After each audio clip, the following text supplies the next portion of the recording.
Welcome to Regulated and Relational, a bi-monthly podcast brought to you by the Attachment and Trauma Network.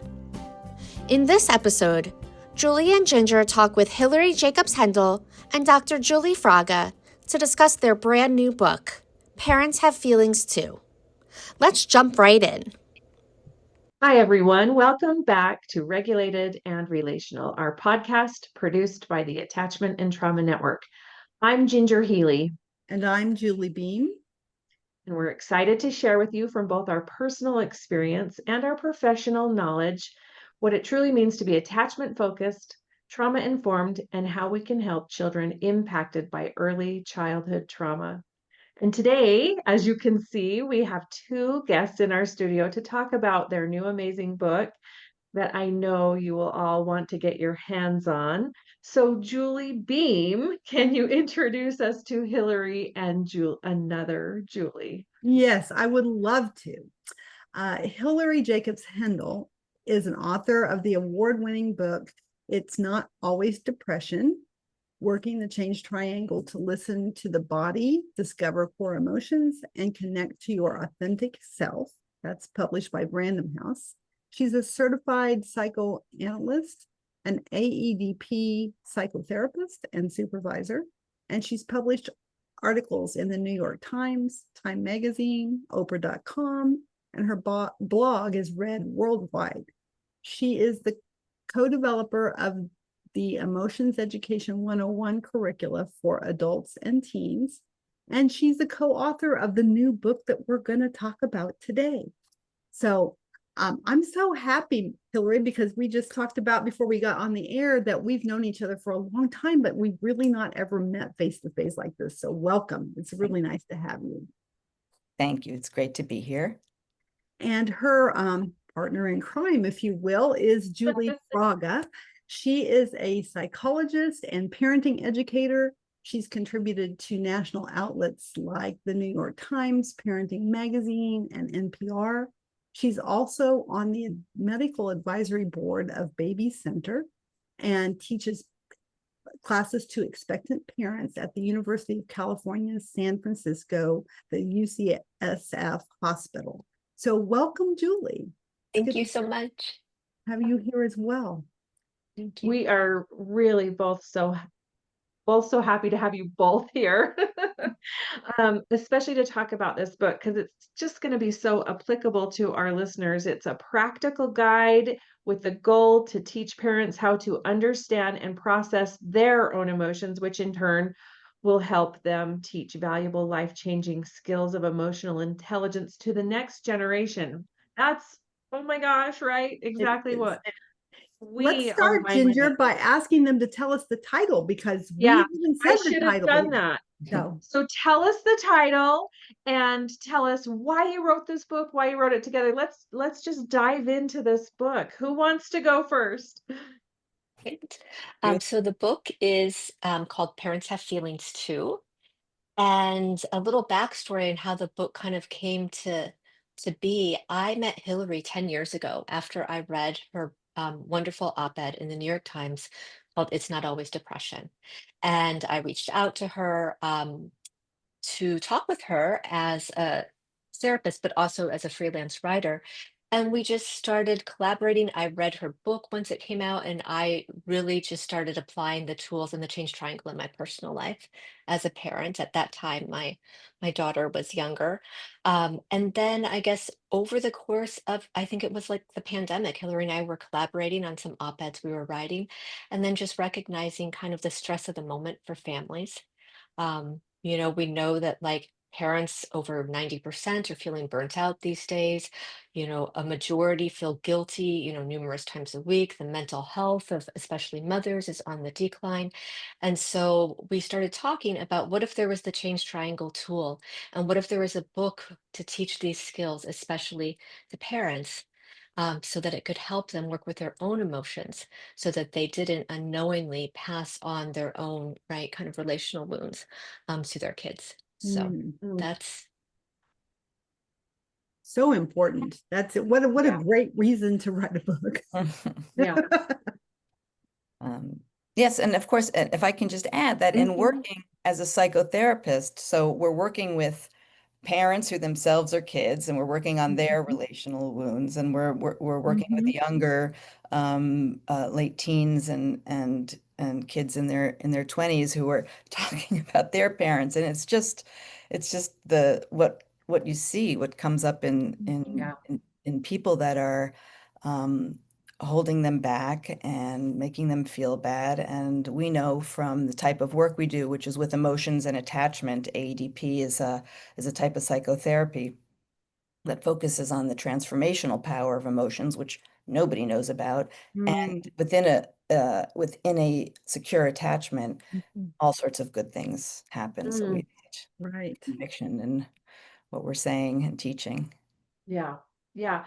And, Julie Fraga mentioned this change triangle that kind of introduced her to you. I'm thinking that might be a great place to start too, Hillary, if you want to introduce our listeners to that and then, weave it all together. Mhm. Yeah, and can I just have a little precursor to that Yeah. um, for listeners? I didn't invent anything new. What happened is I was raised by a psychiatrist in New York City, and we were very psychologically oriented. But nevertheless, I went through two major depressions in my life from stress related. Went on medication for 6 months and overcame that. But I never really understood, why. I just thought if I kept my emotions in check, I could just kind of power through, mind over matter. And then at the age of 39, I decided to go back to school for social work. I was a dentist in my first profession, and I had had a I lot didn't of, yeah. know that. Yeah, and that's relevant because I really was I was a science nerd. I was steeped in the sciences, steeped in the biological sciences. And so when I graduated social work school, by dumb luck, I stumbled into a conference that Diana Fosha, who was the developer of this method that Julie and I practice called AEDP. And the first thing that Diana Fosha did, it was a trauma conference with Dan Siegel and Tom Stern and all these sort of Okay. big Mhm. big guys and women in the trauma field. She put up this triangle, which I will now put up on the screen.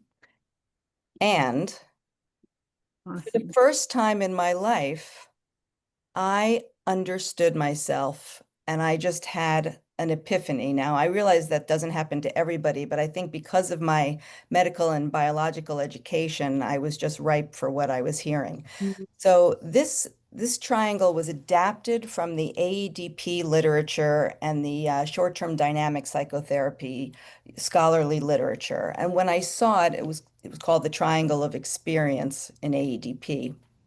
What it basically did is showed how emotions work in the mind and body. And just to let you know, I had the best education that one could have in the sciences and the mind and body, and never once did I learn one thing about emotions. Of course not. So, You're- so two things happened. Once when I saw this, first thing was, this is so helpful. Why Mhm. didn't I learn this when I was 18? And the second thing was, where is emotions education? I didn't even know this type of education existed. And then Mm, mhm. gradually that pet peeve turned into a moral outrage and I Yeah. started writing about it. But let me explain So, the change triangle. so hang Yeah, on for a second and let's just remind our listeners if they're listening to this as an audio that they can Google the change triangle and see a diagram that way. They can also find it in our show notes. If you're with us on YouTube, you're seeing it right now right. because Hillary's got it up for us. Exactly. And if you're driving in a car listening, just imagine an upside down triangle superimposed on your body. The point of the triangle is somewhere between your belly button and your sternum. And at the point are these things called core emotions that Darwin was writing about at the turn of the century. And these are what we all have wired in, whether you feel them or not, whether you want to acknowledge them or not. We have these core emotions and they're wired in survival programs. And the ones that get us into the most trouble are the ones that I adapted for the change triangle, the public health tool. Fear, anger, sadness, disgust, joy, excitement, and sexual excitement. And these emotions we're born with, and then the environment happens, and we pick up what's going on with the people around us and with our five senses, and they go right into the middle of our brain. And if there's enough cadence or oomph to what's happening in our environment, like let's say people are yelling or someone is mad at us, it will trigger a particular emotion, and there is absolutely nothing that we can do consciously to prevent emotions from being triggered. So, if people take one thing from this podcast, it would be that there's absolutely no point to judging your core emotions. They just are, and they're actually helpful when you know how to make use of the data that each one provides. Each one of these core emotions is a different program for action. And the purpose of core emotions is to quickly make our body move in ways that are adaptive for survival. So the easiest example is if a bear was to sort of bust into the rooms that we were all sitting in, we would be running because fear would be triggered, but we would not even know that we were afraid or running. It would just happen. Mm. And then once we were safe, we could reflect, oh my gosh, that was so scary. And again, the fear did its job. It made the heart beat faster. It changed the blood flow from our digestive system to the muscles and the arms and legs so we could run. So so that's sort of the crux. And these core emotions are super important because they are, when we can experience them, they give us information, and we can talk what about experiencing emotion is, but it's basically feeling it in the body and listening to what it's telling you. And when we can do that, these emotions are also wave-like, so we sort of feel them, they come up like a wave, and if we move through them without burying them or blocking them, we go back to a regulated state. That's the bottom of the triangle, and that's what we're calling the open-hearted state of the authentic self, but it's really, in the jargon, a regulated nervous system. And we know we're regulated because we feel all these C words like calm and connected, whether it's to nature, to the people around us, to our pets. We can access curiosity in what's happening. We can muster some compassion for ourselves and others. We tend to feel confident and courageous and clear. And so that's terrific. But what actually happens is we're born and our family starts to interact with us and shape our emotional bandwidth. Because when we display an emotion that gets some disapproval or negative feedback, our brain learns to suppress that emotion. And the way it does that is by these emotions on the upper right-hand corner called inhibitory emotions. And the inhibitory emotions are anxiety, shame, and guilt. Those three emotions function in different ways to block core emotions so that we can get along with each other. And there's this balance that we're always having between the core emotions, which are like, what's good for me, versus the inhibitory emotions, which is what will keep me in the good graces of my first my mother or caregiver, then the larger family, then my peers in school, and then society at at large.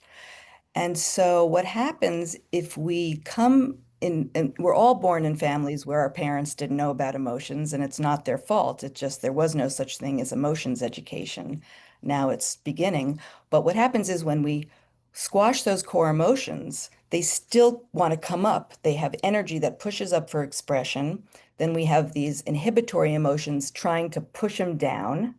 And because that feels so terrible, this is all happening in the body through the vagus nerve, basically mediated, that it feels so bad that we go over to the left-hand top corner of the triangle, which are these protective defenses, which by definition are anything we do to avoid emotional discomfort or emotional pain.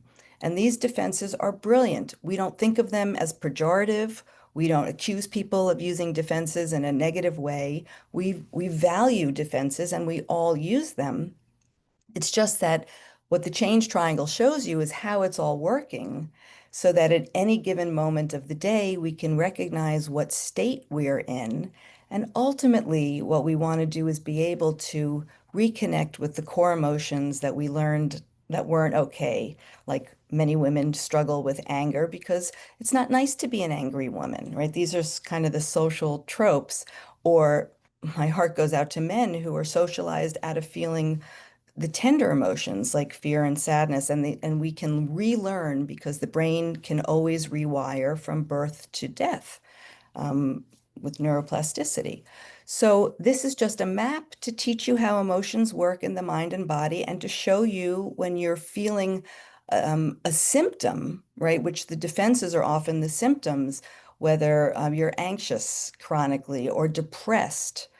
These are ways not to experience the core feelings. And eating disorders, basically any symptom you can plot on the defense corner of the triangle.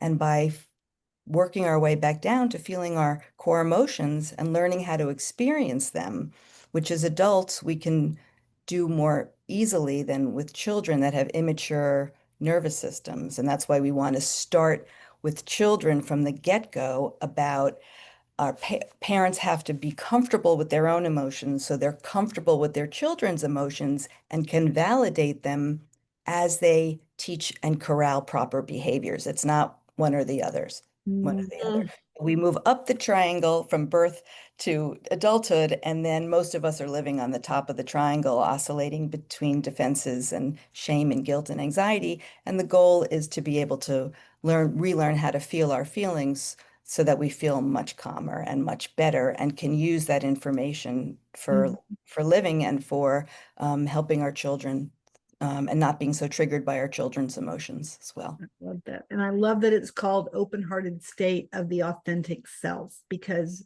that's really what it is. That's who you are. And, Right. you know, even if that's not where you you live, if you're living at the top of that triangle. Exactly. And that open-hearted state is always there. It's an actual neurobiological place that's basically where we're free, or where we can recognize our defenses and we're not gripped into triggered states and kind of altered, dissociated states where we're not in ADP. We use the word, which some people don't like, but it sort of gets to the point. We have our best self, which is our open-hearted self. And then we have our worst self, which we all know. That's when we're triggered into like mean states and that kind of thing. Right. Or withdrawn and we can't really relate. And in AEDP, we say the ultimate goal is to be able to feel our feelings, deal with our feelings, and relate well all at the same time. And that's a pretty good goal. So Julie, talk to us a little bit about how this applies to parenting specifically. I mean, I think I know what you're going to say based on A, having read the book, and B, Hilary's description of the triangle, but really drive it home for us as to why it's important that parents know these concepts. Yeah, that's such a wonderful question. I mean, I think for Hillary and I both, there's a lot of information now for kids on like social emotional learning and helping them to identify their feelings. But what does that mean if the parent can't do that themselves? You know?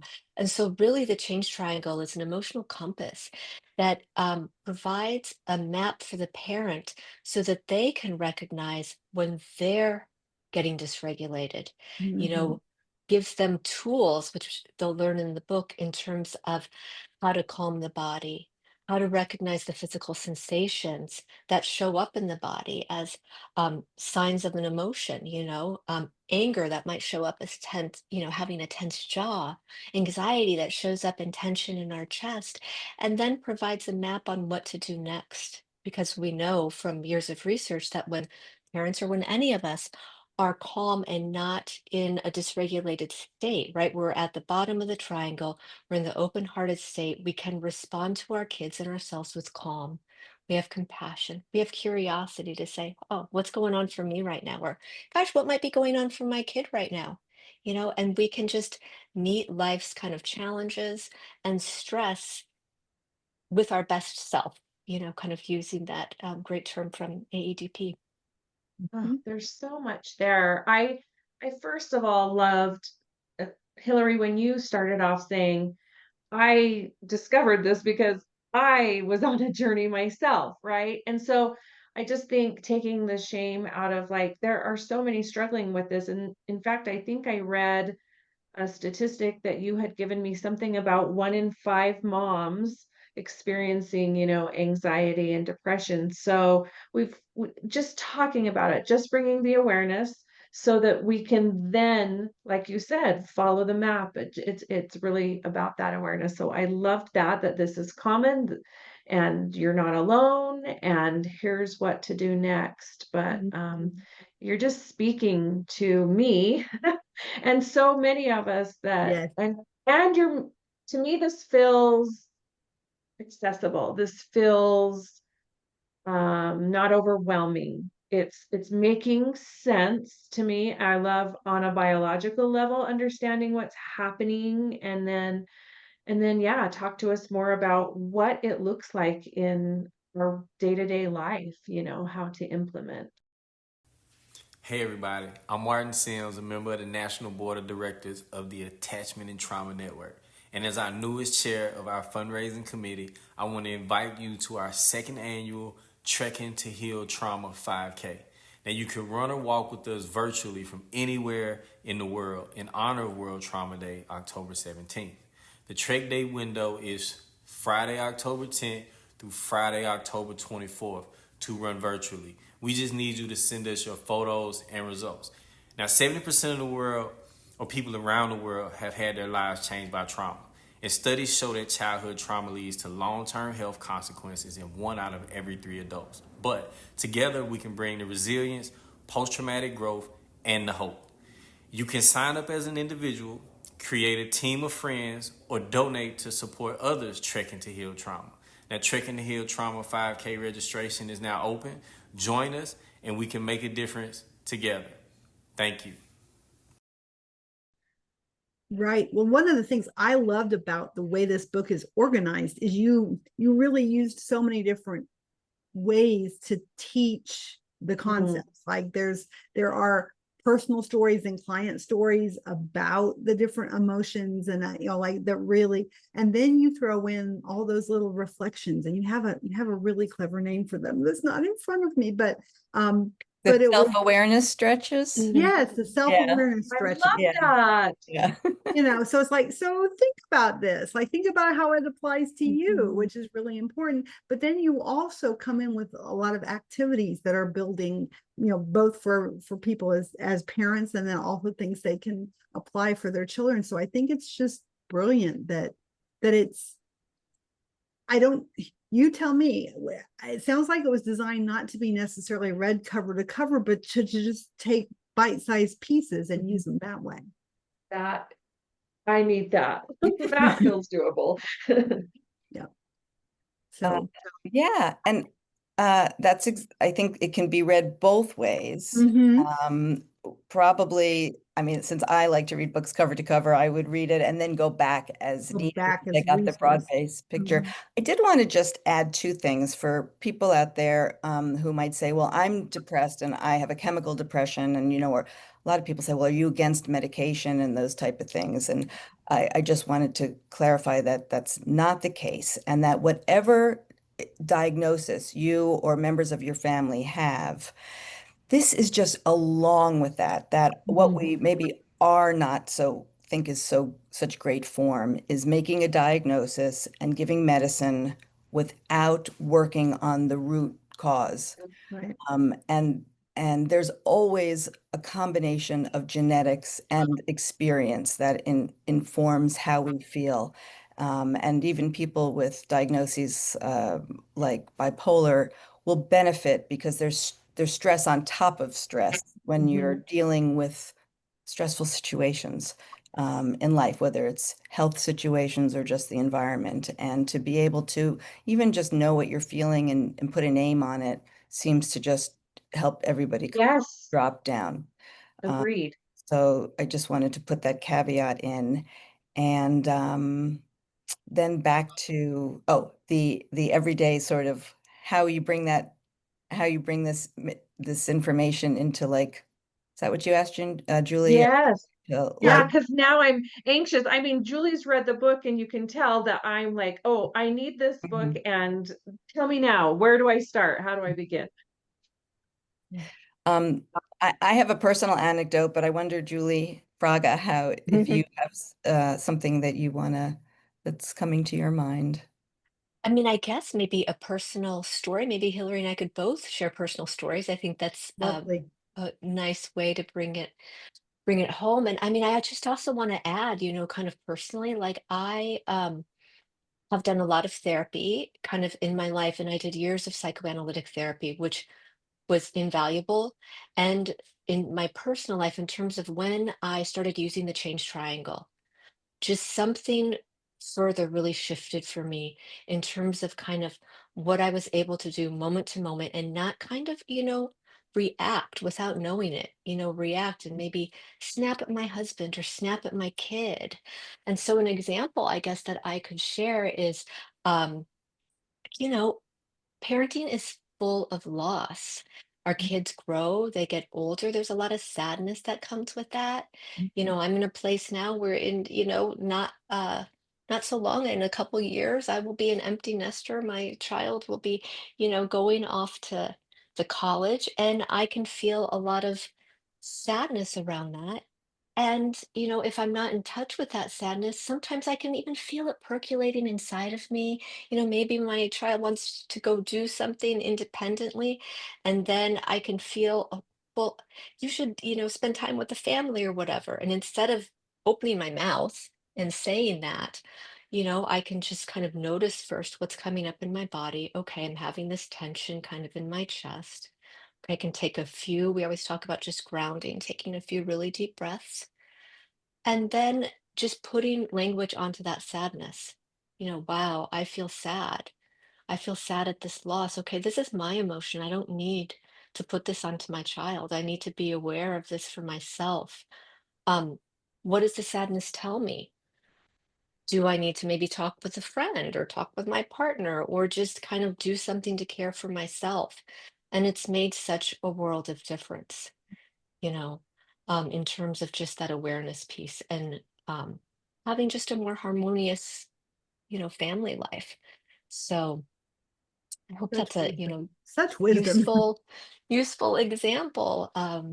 But it's so practical and it's something we can use in every moment of every day. I use it in my life, and I've worked with so many parents, and I've shared the tool with them, and they're using it in their lives, and it's a game changer.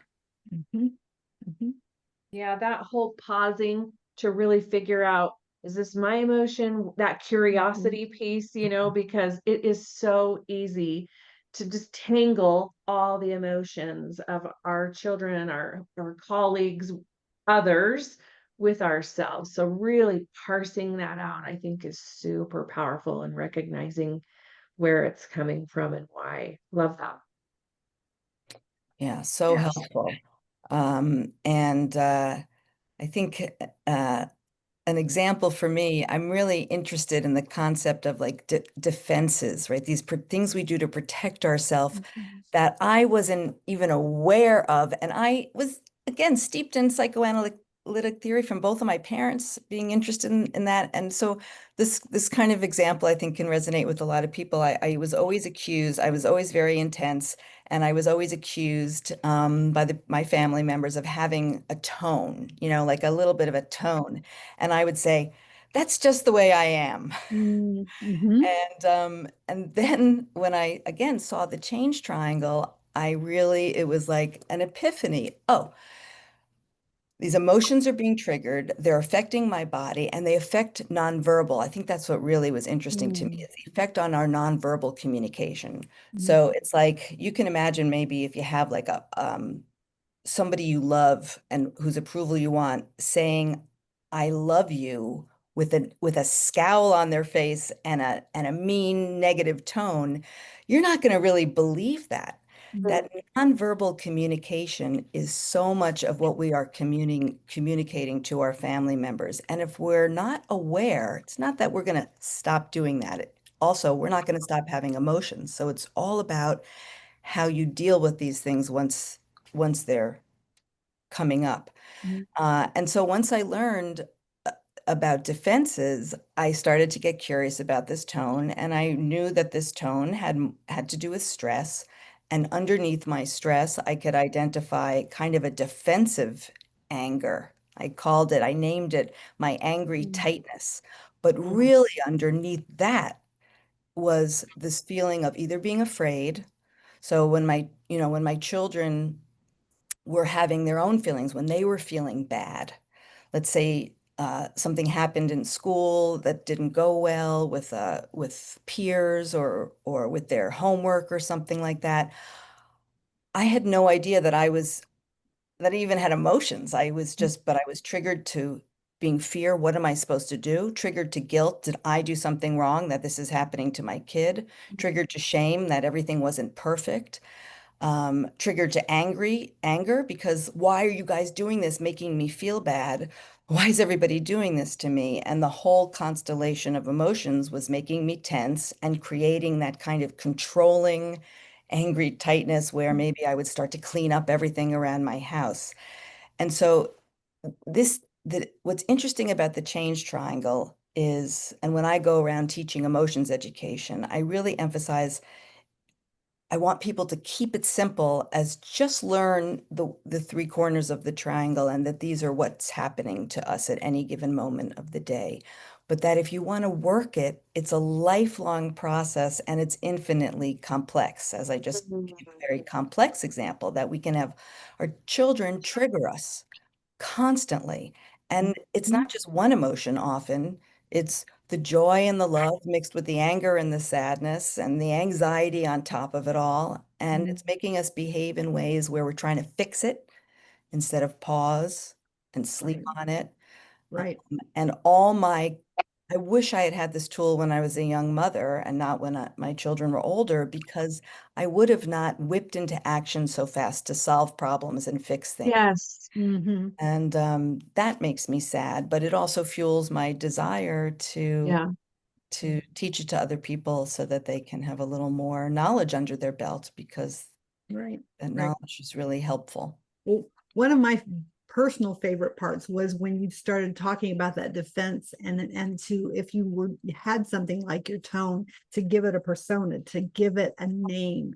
And I'm thinking, how brilliant. Like it's taking that whole Dan Siegel name it to tame it like one step farther, because now that persona is something that you don't have. It takes the shame out of it for you because it's not who you are. It's not your best self, right? It's this other thing over here that you can start to recognize it as what it is and separate yourself from that, so that you don't get into that blame cycle of this is just the way I am and I'm always this, type thing. And I just thought, wow, what a brilliant idea to actually, personify that defense mechanism that you have. I mean, that Yeah. really means something to me. I was like, oh, my bossiness or my whatever I do when I start to get stressed out, sort of, it immediately separated that for me and made me feel better, much better about that. That's so wonderful. No, and it's true. And all defenses are adaptations to survive. They are what got us through our own childhoods. And what happens is they get outdated so that they don't work so well now. That now we don't want those defenses. We want to be able Mhm. to connect more wholeheartedly and be with not only what's going on in our thoughtful brain, but our emotional brain and our body. And so it's really true. It's helpful. And in AEDP, that's what we do when we notice a defense. We never call it out. We appreciate it and maybe help someone give it a persona so we can talk to it and then respectfully say, if we didn't use that defense right now, Yeah. what might you be feeling? Can we just name it and validate it? We're not getting rid of defenses. We're bringing in more flexibility to use them when we need, like scrolling on playing for me, I play solitaire on my phone just to relax, right? That's using a defense purposefully for the purpose of relaxing. Right. Maybe needing a drink is an example of using a defense, right? Drugs and alcohol, they work great. but not as a long-term strategy because they're not good for us. So that's an example of where we would want to work on using that defensive behavior, loosening it to be with the underlying emotion so that we're not as reliant on that defense anymore, that we can tolerate being with the feelings that we're trying to eradicate by using a defense. Yeah, that's so good. I've been kind of thinking out as you've all been talking about how there's to me almost this double meaning with the title of the book, in that like parents have feelings too, which means that we've got to really work on that because they affect the children, like they overlap and they blend, and a dysregulated adult cannot regulate a dysregulated child. But also this like parents have feelings too, meaning sometimes parents are, we give to the point where we're not taking care of ourselves, and it's like it's okay that you're an individual who has feelings too. Right. Like we can, Yeah. work on both in such a beautiful way, that because a lot of us carry this mom guilt or whatever it is, and so I'm parsing all that out in my heart and brain as you're talking, because I'm like Juli Fraga in that stage where I'm leading up to this empty nest, and if I have really my identity been so as a mom, then what's that going to look like? And there is some grief and loss there and beautiful progression, but there's just a lot of feelings there. So I don't know. There's just a lot swirling in my mind, and it's just really making sense, everything that you're saying, in such a beautiful way of giving permission for all the feelings and figuring out why they're there and what to do it. This whole just the change triangle, that whole idea of change. Well, that's the beauty right there, is that we can and we should as needed. And that's the beauty of neuroplasticity. There's just so much hope there. I just feel like you're just infusing us with hope. And like you said, now that my kids are older, oh, what I wouldn't have given to have that information as a young mom, but it's not too late, because I'm learning with adult kids, parenting doesn't end. That's right. That's correct. It's different and it is real. Yeah. Well, the other thing that was a personal favorite of mine was including disappointment, because sometimes we don't talk. I mean, I know we don't talk about that enough. That's, the ATN, the support that we give to parents because, of, children with attachment and trauma-based challenges, it's the disappointment of the loss of what you thought your parenting was going to be, and now that it's not. And we really don't give voice to that for folks often enough.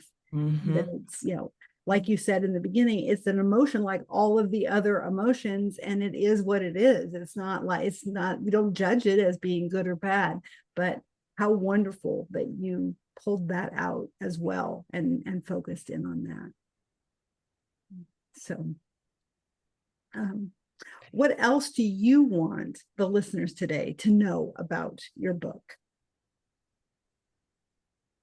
Julie, That's a good question. I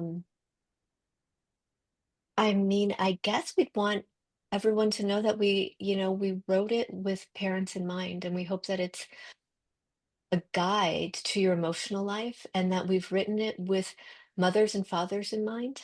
There's a lot of stories in the book that touch also on the emotional lives of fathers, and that touch on relational traumas that people survive, that maybe they didn't even realize were traumas, and to really validate kind of, a person's experience, their hurts and their wounds, and that it's never too late, to continue on your healing, and that you're not alone in whatever you're going through.